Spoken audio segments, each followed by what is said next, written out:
So in this video, I just want to talk about why people cheat when they're in relationships. And I want to come from it from a psychological angle in my attempt to explain cheaters' behaviour.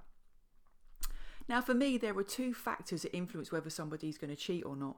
And the first factor is a person's beliefs about themselves and cheating. Now these beliefs normally sit in an individual's subconscious mind. And essentially an individual that cheats will have pro-cheating beliefs in their subconscious minds, whereas people that don't cheat will have anti-cheating beliefs in their subconscious minds. So people who don't cheat will believe stuff like, you shouldn't be unfaithful, it's disrespectful to a partner, I've got everything I've got in my relationship, I don't want to risk my relationship by cheating. Whereas cheaters tend to have a different set of beliefs that I'll have a little look at in a minute. The second factor is cost-benefit analysis. This is basically where people assess the benefits and costs of behaving in a certain way, and if the benefits outweigh the costs, then they will behave in that way. But I'll go through that in a second. So let's look at these beliefs. Now here are some examples of a cheater's beliefs about themselves that lead them to behave in cheating ways. So they may have a belief, I should get what I want. This tends to be kind of a bit of a spoiled and selfish attitude, especially when you're an adult, but some people do have this attitude. So they believe if they want to have an affair, they'll have an affair because that's essentially what they want. Some people who cheat believe that they're not good enough. Deep down, they tend to get this from childhood. So what they do is they seek validation or an ego boost through cheating, because the more people they can get to be interested in them and engage in intimate affairs with them, the better they feel about themselves. Or another example is associated with an individual's identity. If an individual views themselves as a bad boy or a bad girl, they're more likely to cheat because cheating behaviour is associated with bad boys or bad girls, and therefore it almost justifies their behaviour, legitimises their behaviour. Now here are some beliefs that cheaters have about cheating. Because, as I said before, cheaters have pro-cheating beliefs in their subconscious minds, and that enables them to behave in that way. If you have anti-cheating beliefs in your subconscious mind, you won't be able to cheat because your subconscious mind will stop you from cheating. So pro-cheating beliefs in a person's subconscious mind will lead them to behave that way. That is the real cause of cheating behaviour, those underlying beliefs. So here are a few examples of what cheaters believe about cheating. They believe it's okay as long as their partner doesn't find out. Or they might believe it's okay to cheat if their partner doesn't do X, Y, and Z. For example, if their partner doesn't have sex with them, they may believe, well, my partner's not having sex with me, therefore I get sex from somebody else, and that's okay because my partner's not meeting my need. Or they might believe everyone cheats. They might think it's normal. This might happen if, particularly if one of their parents cheated.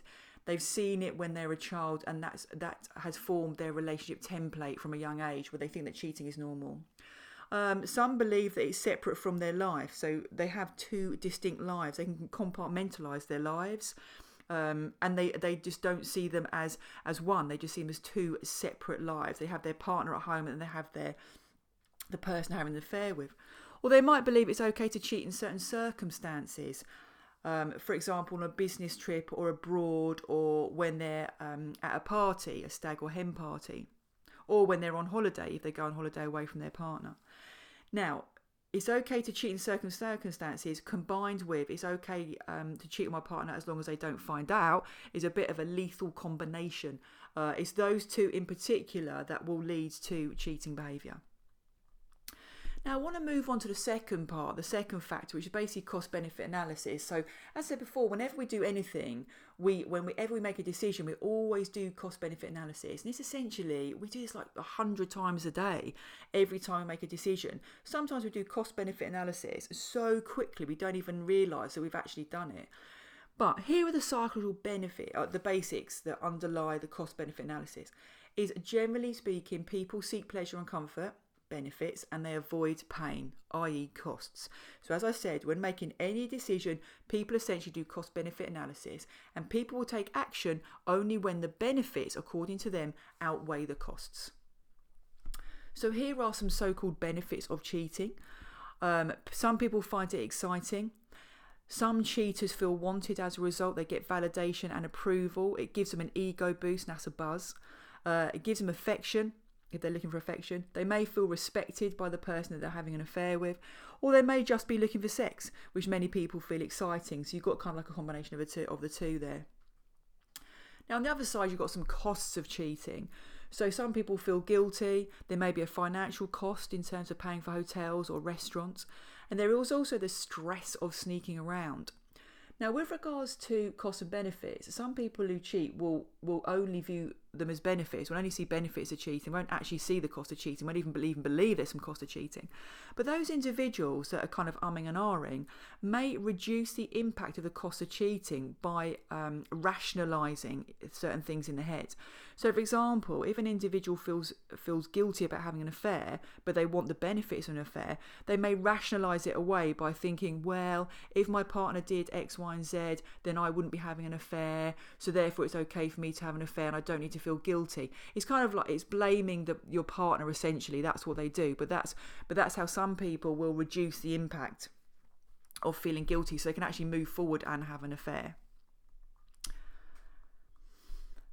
Now, I'm hoping that you're not experiencing the pain of having an unfaithful partner, and I'm hoping that you're not watching the video for that reason. But I think it's important that now that I've got to the end of this video, that I need to give you a few tips in terms of how to get over the pain of having an unfaithful partner. Talking with friends is obviously like a good option. Talking therapy might be something for you. Talking it through with a professional, especially one that is an expert or experienced in affairs. CBT is also quite good.